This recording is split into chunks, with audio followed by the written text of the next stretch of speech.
previous lecture we have solved the example number 5. Today we are going to start the illustration number 6.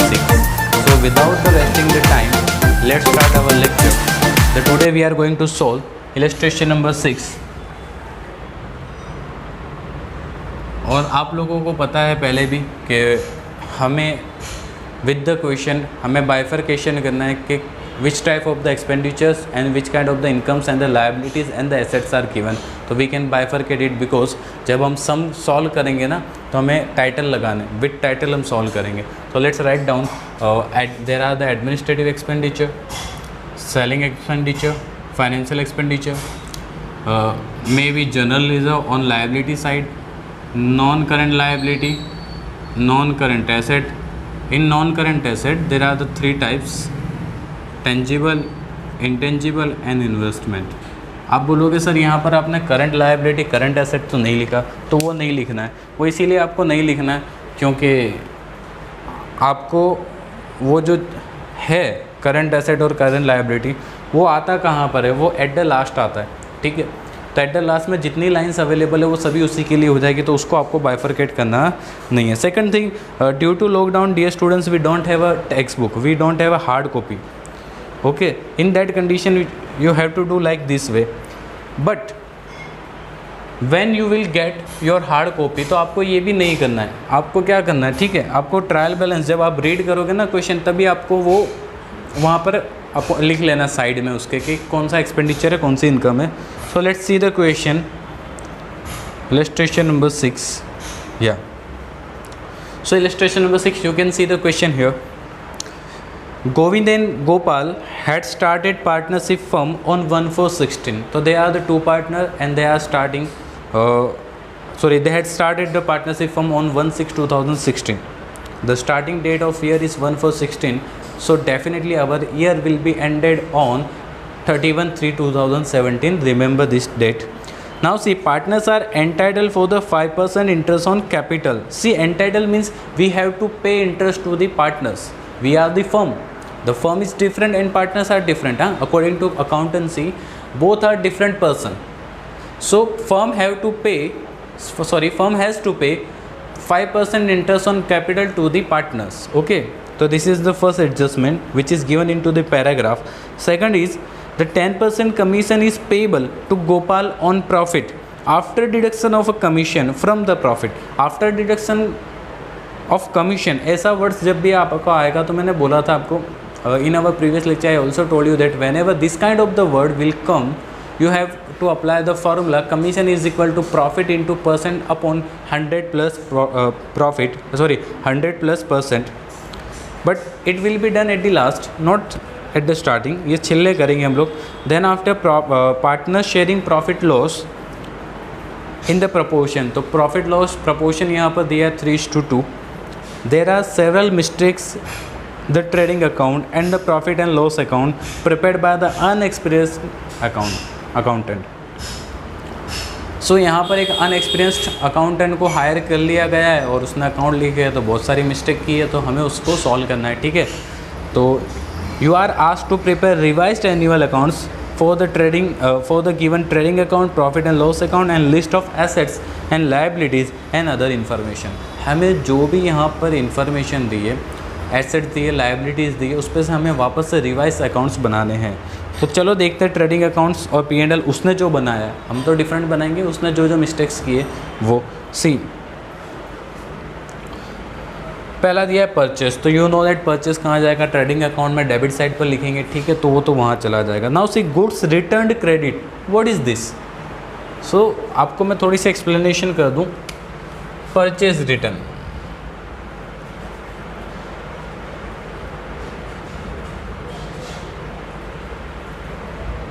the another name of purchase return is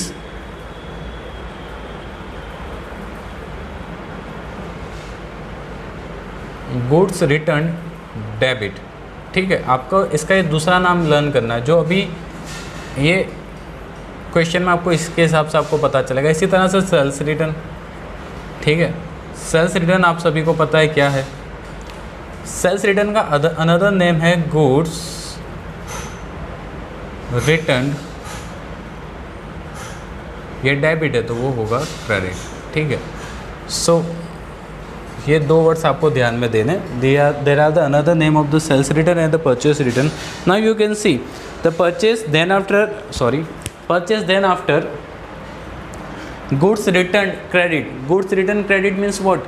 That is the sales return, okay, and sales return always be deducted from the sales, not added to the purchase. It is not a purchase, it is a sales return. ये purchase नहीं है, ये goods आया लेकिन ये purchase से goods नहीं आया, ये तो जो sell किया था ना वो return हुआ है, तो ये तो sales return है। और whatever is sales return it is deducted from the sales। तो ये यहाँ पर उसने एक मिस्टेक की है, ठीक है। देन क्लोजिंग स्टॉक, तो क्लोजिंग स्टॉक भी हमें कहाँ पर लिखना है? Credit side of trading account, उसने यहाँ पर प्लस किया तो that is also a mistake.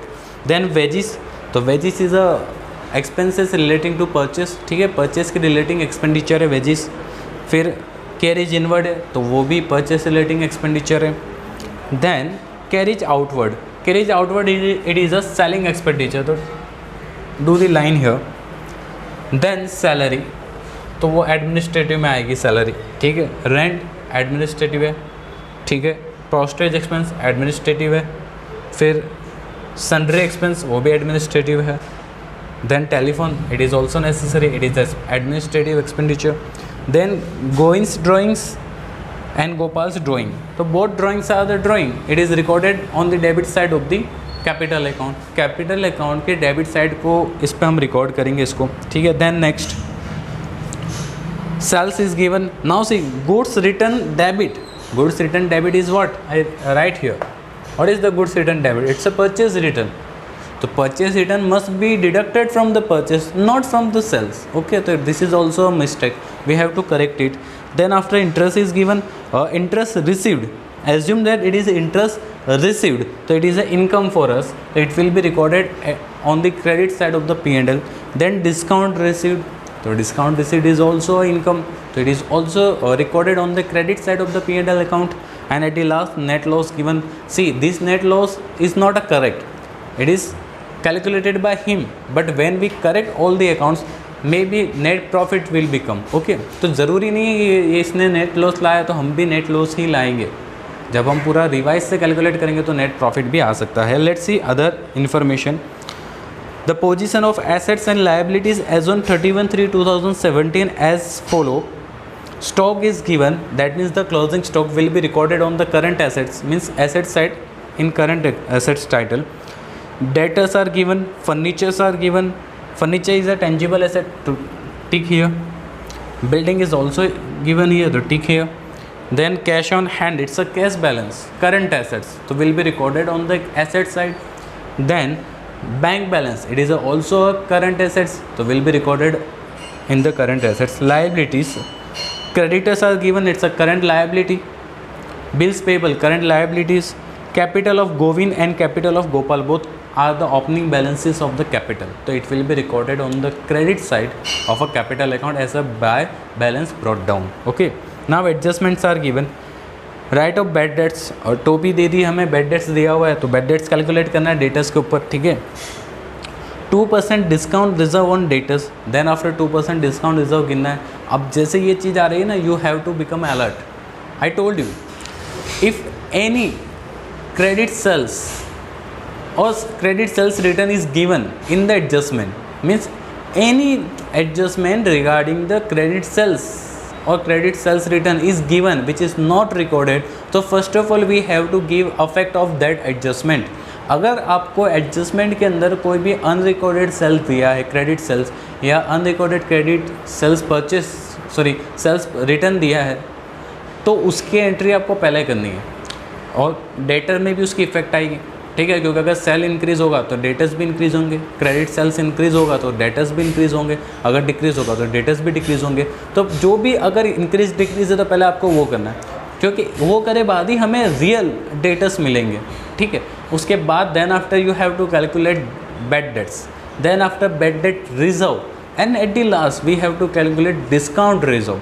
But here you can see, first of all he calculated bad debts, means first of all he gave the adjustment of the bad debt, then after he gave the adjustment of the discount reserve. This is not a correct form. First of all, after calculating the bad debt, we have to calculate bad debt reserve if it is given.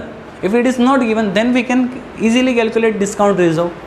But here you can see in third adjustment the discount reserve, bad debt bad debt reserve is given. So after calculating bad debt, we have to calculate bad debt reserve, and then after we will calculate discount reserve, and at the last the 5% depreciation on furniture and building. So both depreciation will be deduct the value of assets. So we require 2 lines more of one depreciation of each one. We have to calculate depreciation, furniture and building, prepare the accounts. So you can see here we will prepare 5 accounts: trading account, P&L account, P&L appropriation account, capital account, and at the last balance sheet. So pause the video, draw, open the ledger in your fullscape. I also open, मैं भी open कर लेता हूँ, ठीक है, यहाँ तक I will also open. So let's start. आप भी ड्रॉ करो, मैं भी ड्रॉ करता हूँ, फिर टुगेदर सम को सॉल्व करते हैं.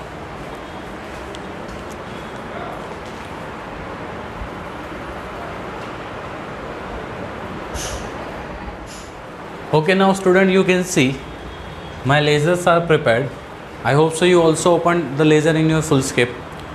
Now thing is that I just write here the main title, but you have to give the full title. In trading account I write here revised trading account, because in the question it is given prepare revised accounts, so I write here revised trading account. Okay, second thing, what is the full title? The trading account or revised trading account for the year ending 31/3/2017 for the partnership firm of Govind and Gopal. Similarly, profit and loss P&L account for the year ending 31/3/2017 for the partnership firm of Govind and Gopal. Similarly, here P&L appropriation account for the year ending 31/3/2017 for the partnership firm of Govind and Gopal. यहाँ पर आपको सिर्फ ऐसे लिखना है partners capital account, और कुछ नहीं करना, जो मैंने यहाँ पर करा है DRCR, and at the last the balance sheet for the balance sheet as on, not for the year ending. Here you write because it is for the particular day, it is of a particular day. Okay, so give the title balance sheet as on 31/3/2017 for the partnership firm of Govind and Gopal. Second thing, many of students don't make a double line of this middle line because this is the border, debit and credit. This is the border of a debit and credit, so we have to give double line or at least dark it, मतलब उसको हमें dark करना है या highlight करना है थोड़ा सा, जिससे पता चलेगा कि ये डेबिट है और ये क्रेडिट है. जनरली 90% बंदे क्या करते हैं ना, सिंगल लाइन ही यहाँ पर ड्रॉ करते हैं, तो आपको डबल लाइन करनी है. ठीक है, तो let's start the sum. First of all we will give the title, हम टाइटल लगा देंगे सभी में. तो let's start from the P&L debit side. After leaving 2 line write down what is first expenditure, then administrative expenses. मैं short में लिख रहा हूँ, आपको फुल लिखना है, यहाँ पर स्पेस कम है. See how many lines we have to skip for it. So there was 4 line, तो leave 4 extra 2 line, 6 line. Give the title selling expenses.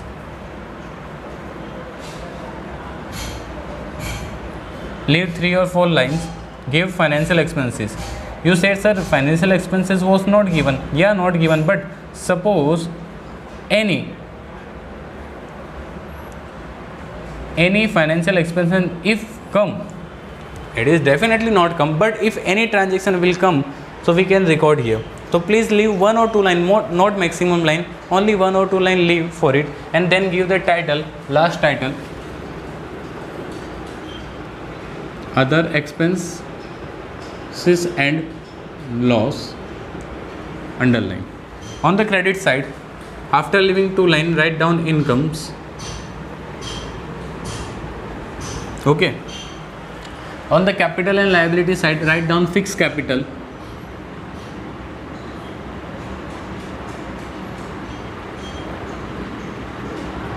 underline. Write down the name of both partners, inner column, Gopal and Govind, make outer arrow. Okay, whatever figure come from this account we will write here. Then after what comes, general current accounts not available, then general reserves not available, then non current liabilities not available. जो नहीं है वो नहीं लिखेंगे. ठीक है, तो directly कहाँ चले जाएंगे हम, करंट लायबिलिटी में. तो give the title current liabilities. underline.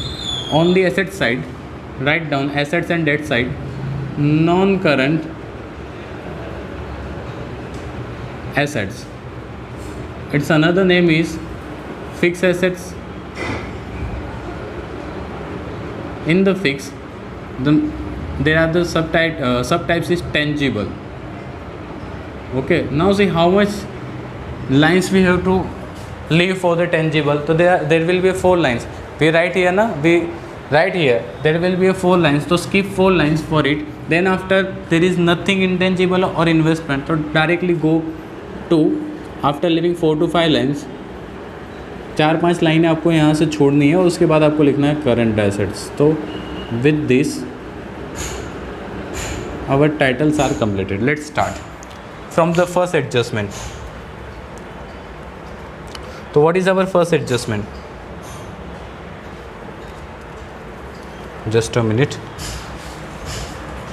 Okay, so now first adjustment is write off bad debt of 2800. Bad debt is a what? Bad debt is a loss which is not recovered by the debtors. Means the debtors is reduced now. So how many debtors is given in the question? So debtors are of rupees 1 lakh. So write down in the inner column of current asset, debtors 1 lakh rupees. We are asking 1 lakh rupees from the debtors, but out of 1 lakh, 2800 means bad debt adjustment is not recovered. Means debtors are decreased by the 2800 rupees. So now real debtors are what? So minus it.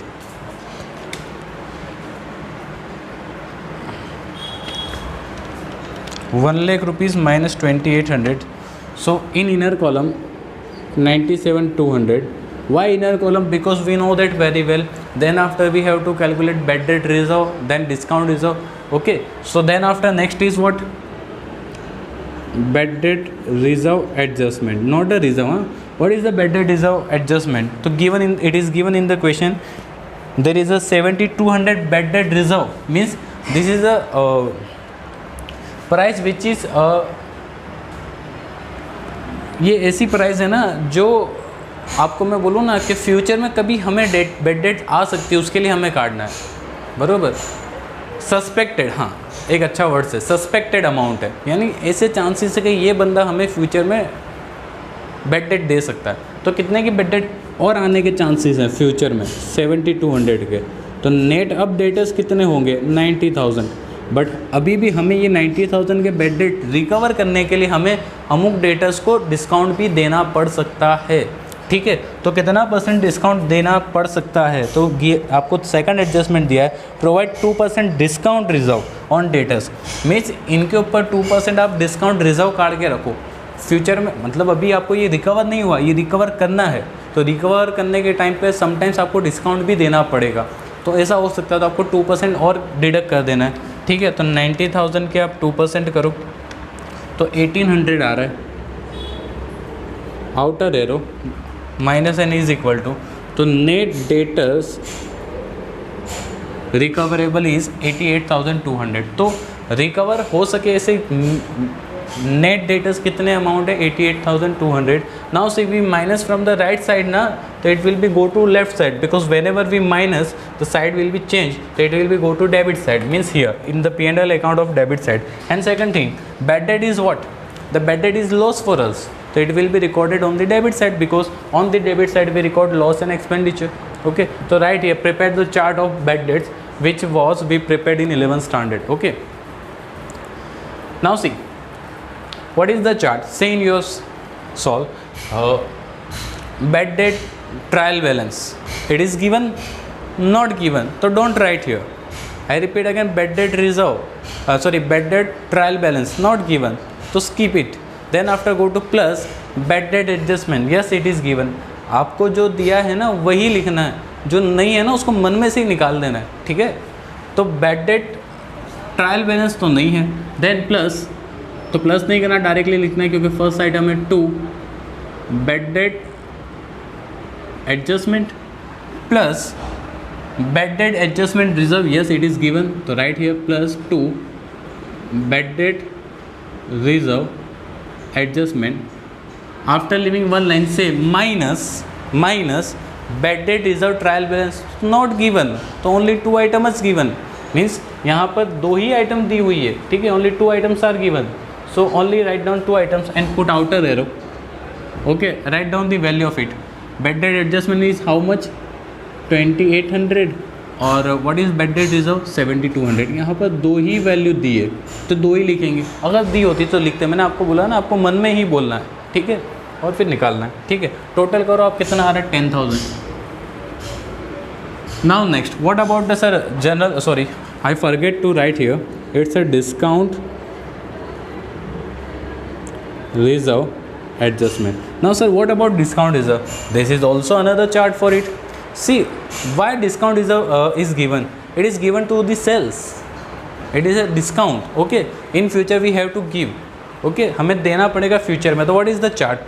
Discount reserve, discount given plus, listen carefully, discount given plus यहाँ पर आएगा selling expenditure में इसकी entry होगी, discount given plus discount reserve adjustment minus discount reserve trial balance. Okay, now say again, discount given, given not given तो skip, उसको छोड़ दो, वहाँ से दिया हुआ ही नहीं है तो क्यों लिखेंगे. फिर चलो नेक्स्ट पे आगे बढ़ते, plus discount reserve adjustment, yes it is given, selling expenditure है तो लिखो यहाँ पर 2 discount reserve adjustment minus discount reserve trial balance given not given, तो फिर यही है ना, यही आउटर आ जाएगा, ठीक है. तो कितना आ जाएगा 1800. चलो नेक्स्ट, तो हमारे एक साथ 3 एडजस्टमेंट फिनिश हो गए. Last adjustment is provide 5% depreciation on furniture and building.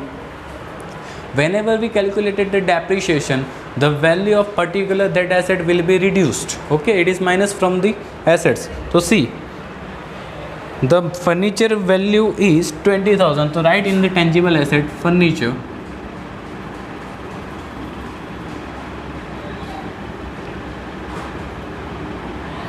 अब कितने बंदे ऐसे भी सोचते हैं सर यहाँ पर बाय, जैसे यहाँ पर हम 2 और बाय लगाते हैं तो यहाँ पर बाय और 2 क्यों नहीं लिखते.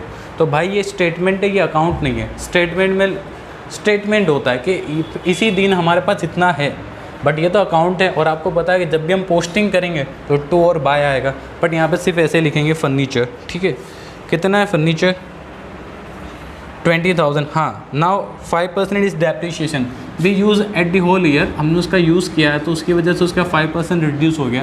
तो 20,000 के 5% करो आप तो 1,000 outer arrow, 19,000 is remaining for the next year. Okay, now what is the another we have to charge the depreciation on building. Now see what is the price of building. The building is 50,000 rupees. According to reality it is very cheaper. हाँ, आज के time में कौन 50,000 में building provide करता है, but यहाँ पर है तो हमें तो लिखनी है. इस पर भी 5% डेप चार्ज करना है, यानी हमने पूरे साल में इसका यूज़ किया है, कितने परसेंट 5% यूज़ कर लिया, जिसकी वजह से इसका 5% वैल्यू डाउन हो गया. तो अब इसकी वैल्यू हमारे लिए क्या हो गई है 47,500. ठीक है, क्लियर. अब इसकी हम दूसरी एंट्री डालने जाते हैं. ठीक है, तो इसकी सेकंड एंट्री हम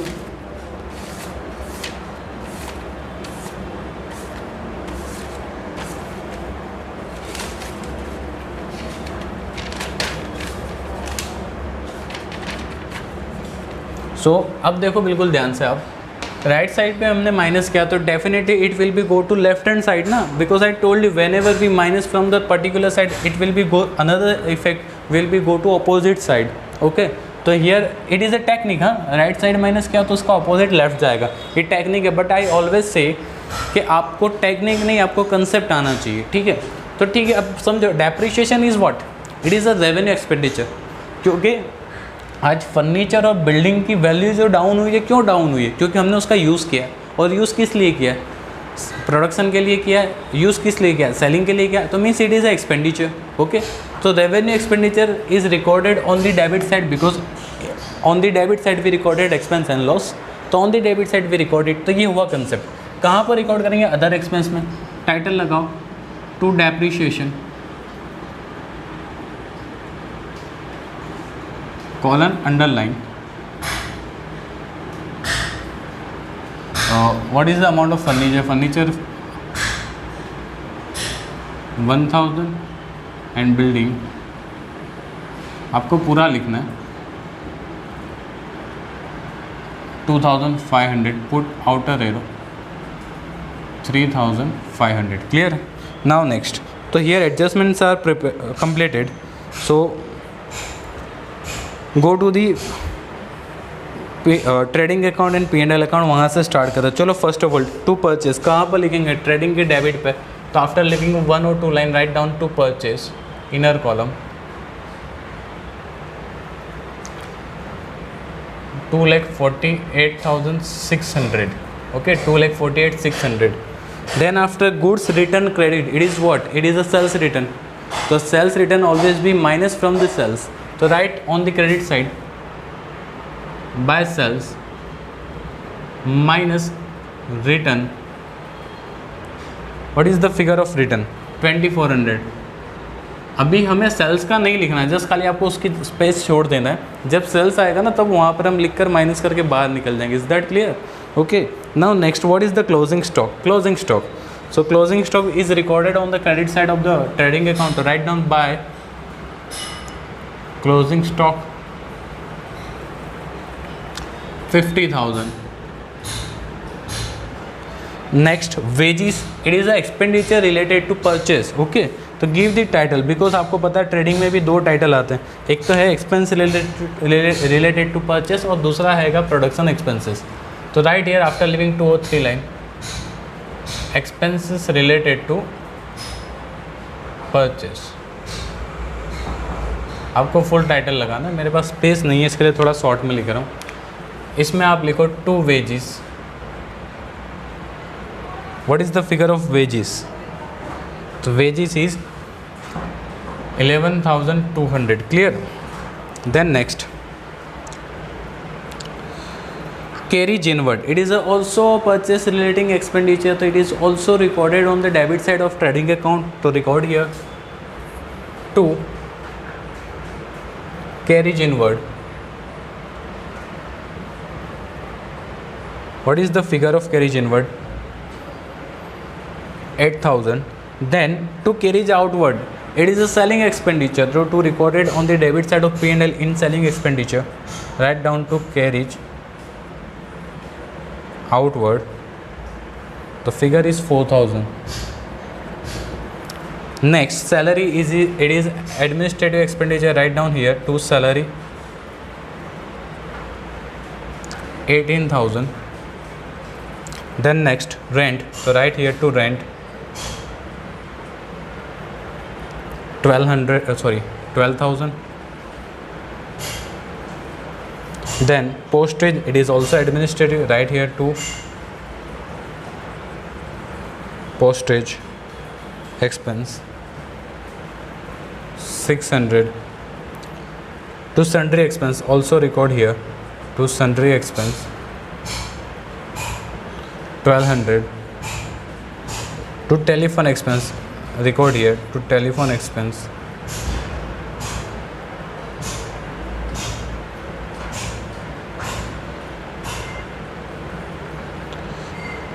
1600. Now drawings is given.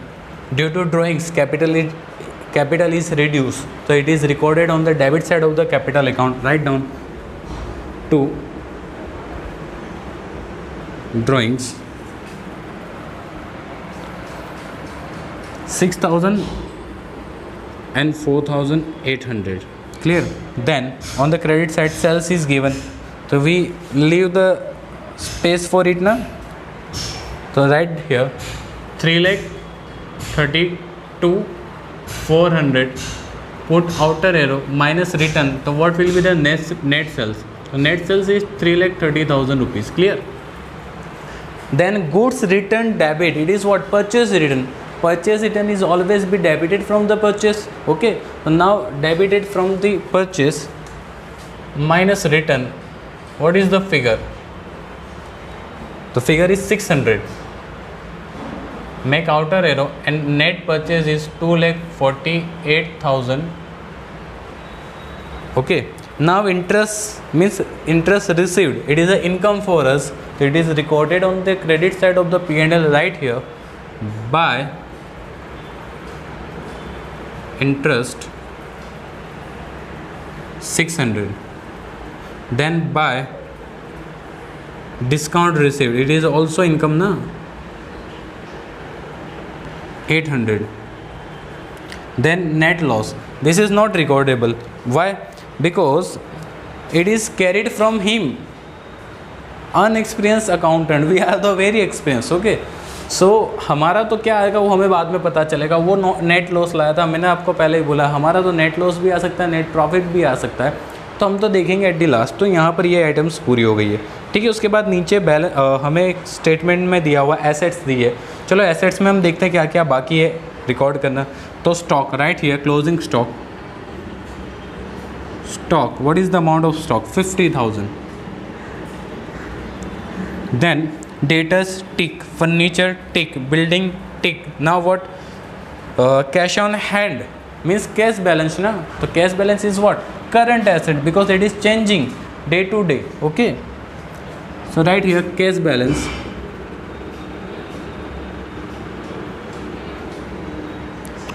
$6,000. Then bank balance, it is also current asset. तो राइट हियर बैंक बैलेंस, क्योंकि आपका बैंक बैलेंस भी चेंज होता रहता है 1 मंथ में, 2 मंथ में, 10 डेज़ में, कोई फिक्स नहीं होता. ठीक है, तो ये भी करंट हो गई. ठीक है, तो करंट एसेट, तो ये हो गया एसेट साइड. लायबिलिटी में क्रेडिटर्स है, करंट लायबिलिटी में लिखो आप creditors 40,000. Then bills payable 14,000. Then capital of Govind, so this is the opening balance of capital account recorded here on the first line by balance brought down 1,30,000 respectively. Okay, so it is completed. Now come to the paragraph. What is given in the paragraph?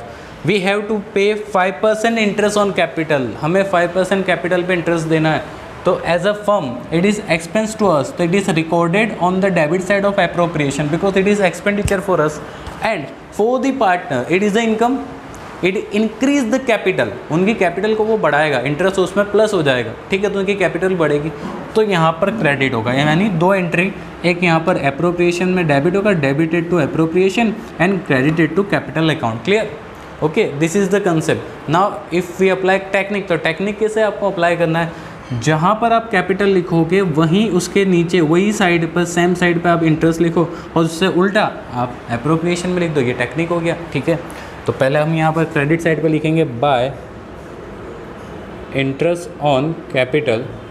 Okay, so 5% ना, तो 1 लिख के 5% कितने हो जाएंगे? 5,000, और इसका 30,000 के 5% हो जाएंगे 1,500.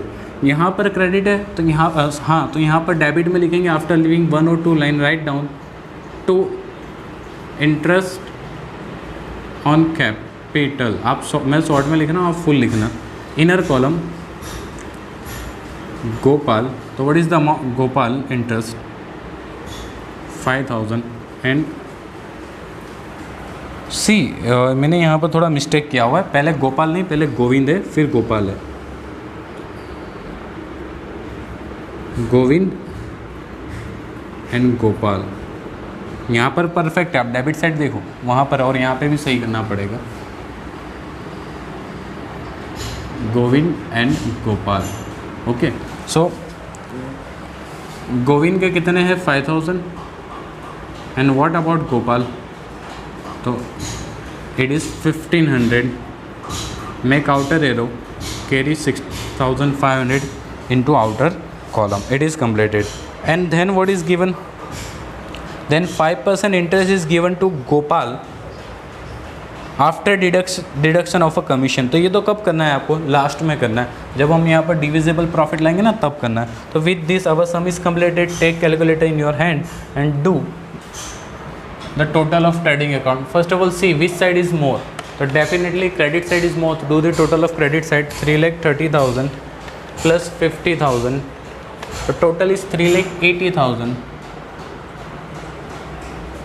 3,80,000. Okay, now out of 3,80,000 minus this all figure, minus 2,48,000 minus 11,200 minus 8,000.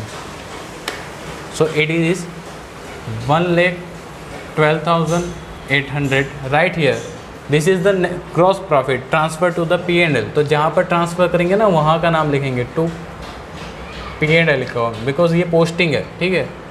और in the bracket you can write gross profit. Okay, on the credit side because it is a profit for us, तो right here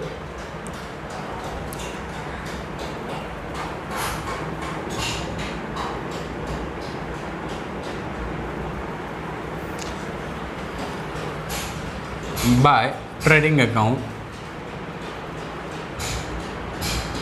1,12,800. Now close the P&L account.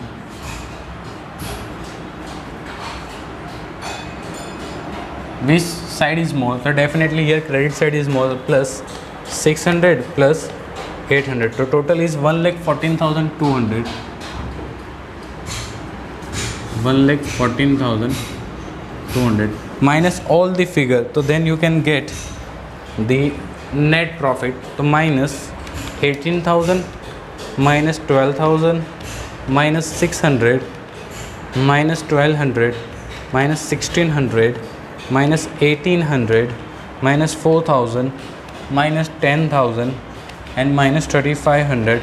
So finally answer is 61,500. This is our net profit. Okay, so round out it and write down to P&L appropriation account. In the bracket write, you can write net profit. Okay, this is the net profit transferred to where? P&L appropriation. तो right here by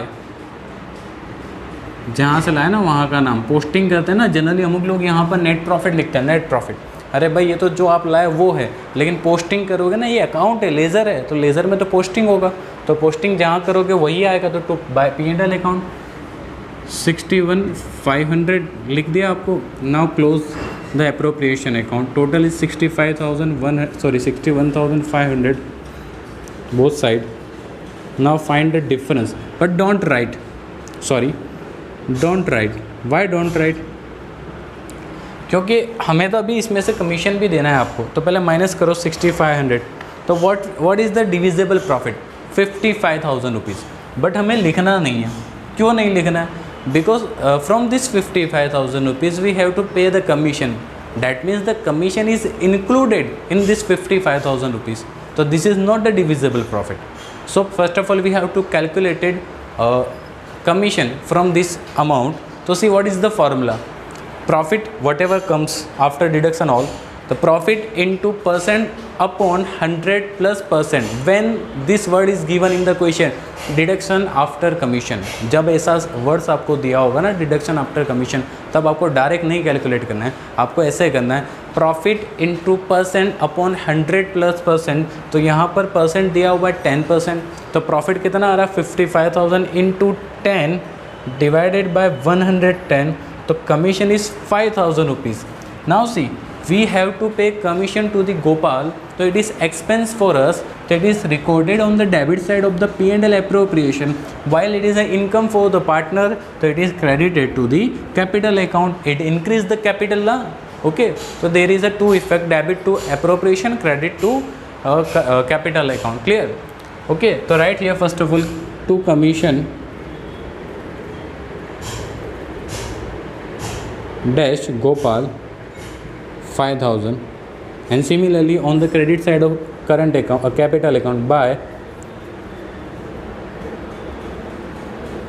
commission in Govind dash and in Gopal it's a 5,000 rupees. Now what?